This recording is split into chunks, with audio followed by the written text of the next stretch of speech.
So folks, I now have, hello, I'm back at my, as you can tell, my saddle, and I'm using an iPhone rather than my big iPad to, um, as the camera for these things, and I thought it would make my life a lot easier because there's something that's this big rather than something that's this big clamped to my field of view, and it will work better, I think, because I think it'll work better. Anyway, I have some new pens that came to me while I was in Minneapolis. Here they are. I was too impatient to unbox them on camera. I just ripped everything open. First pen I got in Minnesota, and it was this one. This I had given to my niece or nephew, and they don't want it. So I don't think they actually have any genetic makeup that's anything like mine. But no, I saw this in a cup, next to the computer mice and the computer and ballpoint pen and whatever else it was. And I said, "What is that doing there? Did I leave that?" And they said, "No, this is a pen that I think you gave to Sam or Sydney." And he said, "You want it back?" And I said, "Sure." So it's back. And because it was a 51, it took forever to make it start going again. Because if you let the pen sit for a really long time, it just takes a while for the old ink to get dissolved and start flowing again. Another thing was it could write upside down fine, but going this way, it was really, really hard to make it right. And I think what happened was I eventually, sort of pressed down on the upside down thing a little bit. And I think that might have helped. I mean, it does sort of look like the nib does this at the end, like as if someone tried writing with it as if it were a ballpoint and it wasn't working, so they pressed down really hard, so I think they could have bent the nib, someone there. So by pressing down really hard, this is something I normally wouldn't do, but I was impatient. Pressing down really hard, I may have given it a little bit of pulled it away from the nib.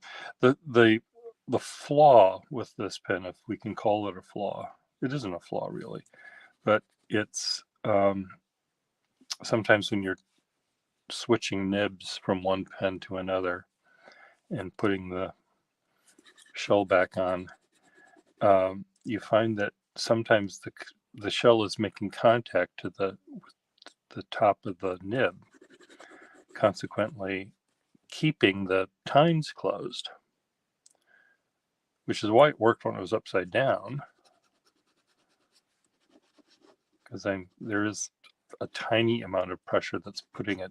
Anyway, you don't need to listen to this. So this is now back in my collection, and I'm happy because I was just describing this very pen, or not exactly this very one, but if there was a pen that would be in a museum of industrial design, this would have to be one of them, the 51, but not just any 51. The one I would choose would be an Aerometric, not a mustard with the Empire cap, none of that. That's just too fancy. The beauty of the 51 is its simplicity, and the newer clip and the Aerometric filler, all of that sort of seems to suggest we're being very new and very bare and sparse and machine age. And the color, you ask, the gray and the lustroy. There's something so correct about this pen in this color scheme. What are your thoughts?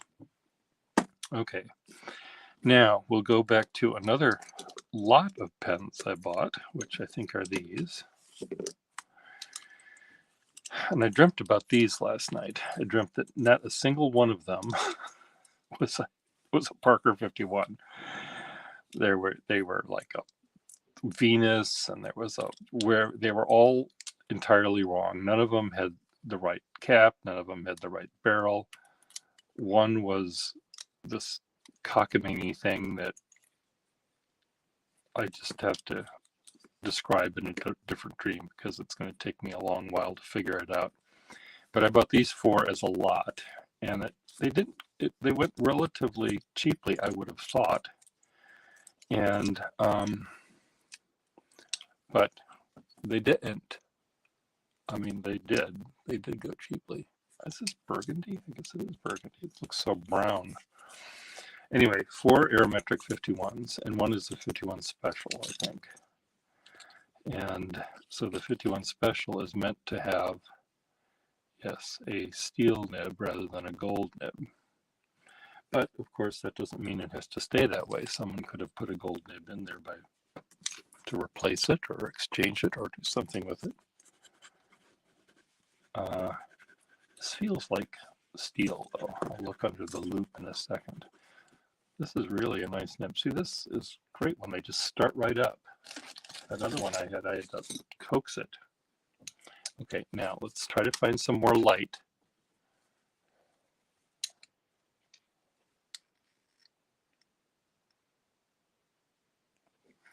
Okay, is there some reason? Which way do I look through this thing?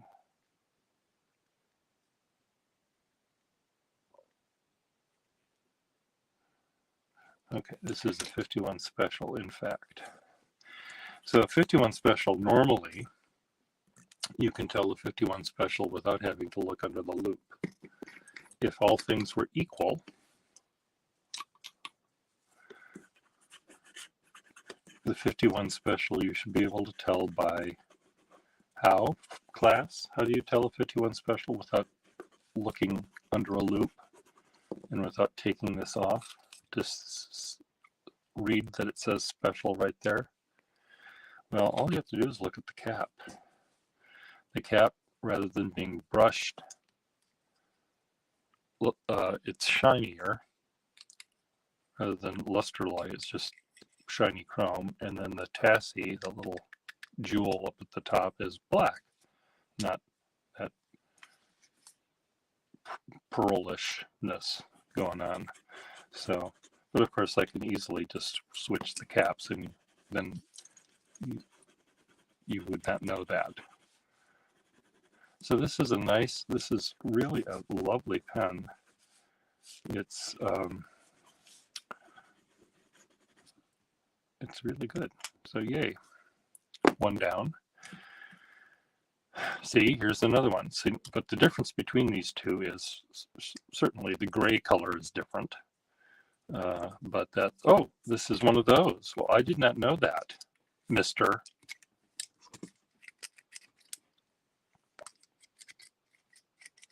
It's one of these. That's why the color is different. I was hoping it was an Aerometric, but it's okay. I'm fine with this. I don't think it works, which means I'll have to fix it. Which means, will I ever fix it? I don't know. I haven't fixed a Vacuumatic in such a long time. I have all the tools and the sacks and everything. It's just been so long. So I may just pass this along as is to someone that wants one in gray.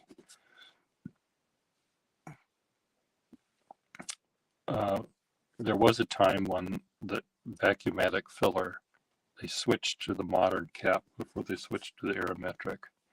So there is a legitimacy to this. Yeah, it needs a sack. So where is this going to go in my repair bin? Right there. Is that where it goes? No, that's not where it goes. this and this. These are both. So here's another demi size. And I don't have that many demis. So I'm happy to have this one as well. Let's see how this works by just dipping it. I like 51s that have the variety from the upstroke, or the front side to the back side, reverse writing to the regular writing. I like them to have a difference. This is one that might take a little bit of doing to get functional. So let's just fill it up with, this is this anemic green ink that I'm using, but it's good enough. It may take a good while for these things to start going. Trying to find my ink rag here. I just got home last night and my cat was so happy, needy, happy to see me. Jumps on the couch and he slide right over and lay down next to me and would purr and purr and purr and purr and purr. See, this has some of the old ink, whatever color it was, mixing in now with the green, which also happens in any pen, but in 51s especially, because there's so many of those little teeth in the comb, the feed, that can hold little particulates of dried ink that then dissolve and turn into whatever, mix with whatever color you put in. Finally, the last of the 51s was this one.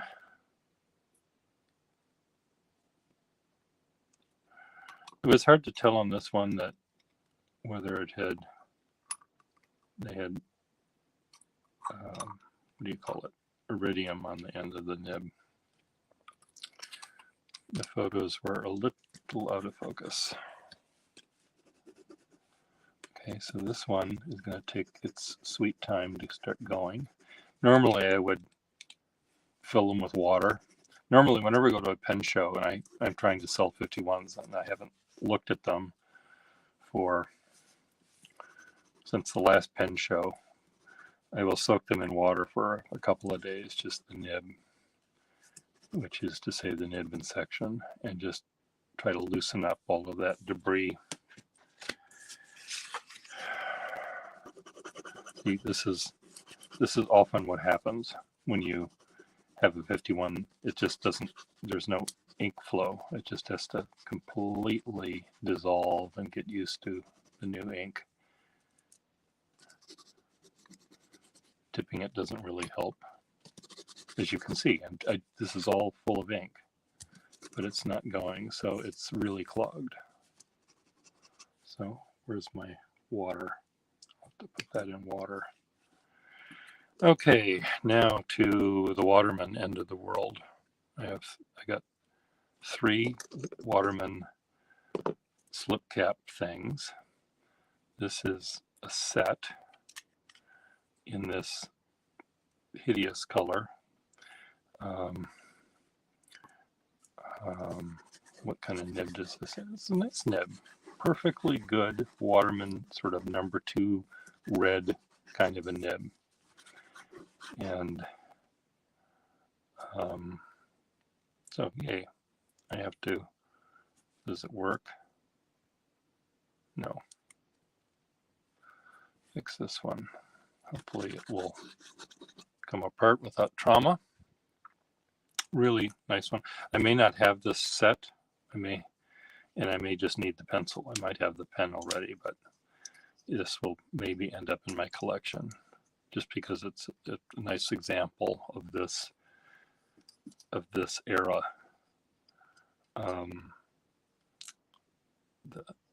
It's just very, very, very 50s-ish looking to me. cars and furniture and people. Okay, this one is another one like this. What kind of nib does this have? This looks to be very firm. It doesn't say rigid, but it is a rigid. It really, I'm looking at the nib splaying as I apply pressure. It's not so much the nib splaying as the nib digging into the paper, I think. No, the nib does splay a little bit. But it's so different. You know this already. I don't have to tell you. These pens are all so different from each other. You know, his younger sister, she's just chatty, talks really loud, laughs really loud. This guy talks loud, but in a monotone. And he laughs, ha ha ha ha ha ha ha. That's how he laughs. All one note. Lovely. But it's really nice, as is the other one.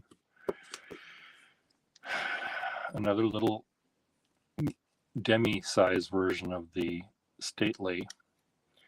Oh, I see how tricky you are. Okay, this one has a bend in the pressure in the box, so I may have to put a new one of these things in because there's a little bit of a crease, meaning someone tried to, fill it up with a stiff, ossified, petrified. Otto Yang got so pissed off at one of our pen people here when the pen guy said, "The sac is ossified," and Otto Yang, the medical doctor, said, "Oh yeah? What was his name? Mike? Yeah, Mike. So when did it turn into bone?" And he could say petrified. Okay, when did it turn into stone? It just got hard, Mike. So this is really quite sweet. It's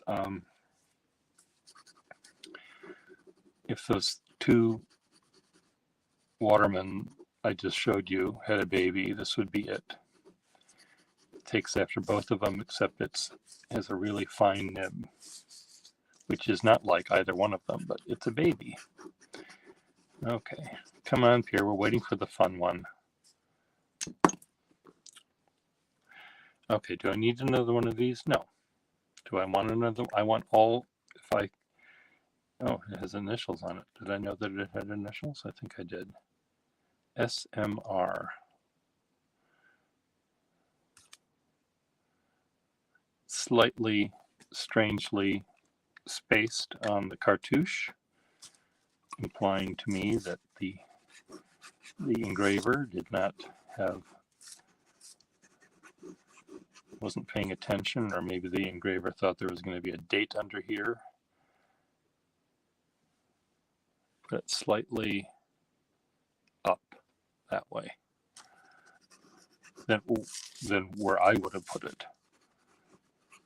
Here there was room to grow. Maybe this person wanted the pen but didn't know why he or she was buying it. So they put their initials on, and then later on they decide to put the date they won the race or graduated from college or something. Okay, this has a nib that's very much like that buckskinny one. It's a little broad, but it is flexible. So this one talks loudly and laughs louder, but does it with various degrees of range, and really, really nice. Very similar to this nib. This has a little bit of a bite to it, little sharpness. This one doesn't have that. I might say, someone brought this to a pen show and had it ground or had it smoothed, but I don't know why they would do that. Well, to remove the bite, but the bite is important. It is important, people, to hear the sound of the pen. Okay, hear that? Hear this? There's just a little bit more of a noise it makes. Maybe this person was a World War I spy. Maybe that was it. Maybe this was Mata Hari's pen. And she would write down the notes of the troop movements quietly because she was using her specially ground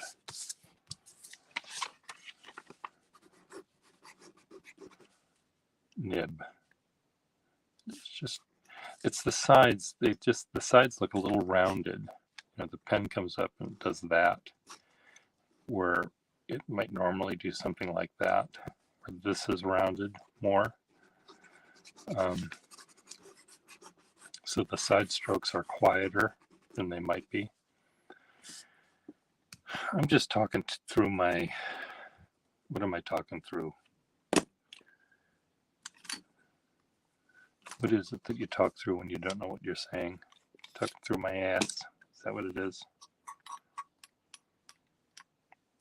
So this one certainly is full of ink. It's just still clogged. So it just does not write. And there's ink. I mean, it's almost like the nib doesn't have a split in it. That's what it would, if they hadn't cut a split, that's what it would look like. So that's implying to me that the shell might be pressing down on it and not allowing it to open. But I know that that isn't the case in this version because nothing is coming out. So this just needs to be put in water and soaked for a while, would be my guess. So I'm now back in Boston, as you can tell. And what I'm trying to do is not get depressed. I was depressed in Minnesota quite a lot because I was in the house that we're selling in Memory Lane, and it's a beautiful house, and I could sell this cramped 1,000 square foot lot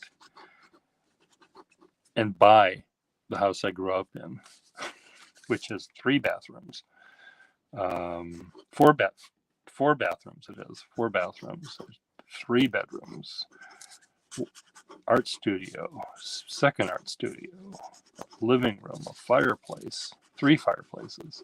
Actually, it's 3 fireplaces. Only one is work, 2 are gas, and a yard, and taxes, and leaves to rake, but what it has there in it, my God, the view is worth 1,000,000 times what my view is worth here.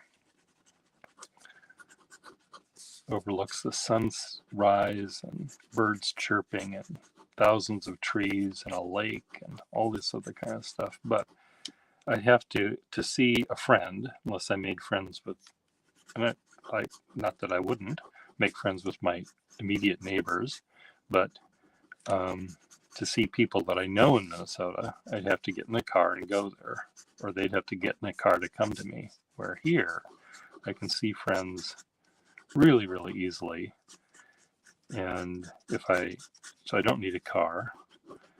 But even to get to the nearest public transportation in Minnesota, where my parents live, I have to walk pretty far to get to where a bus stops, even, I think.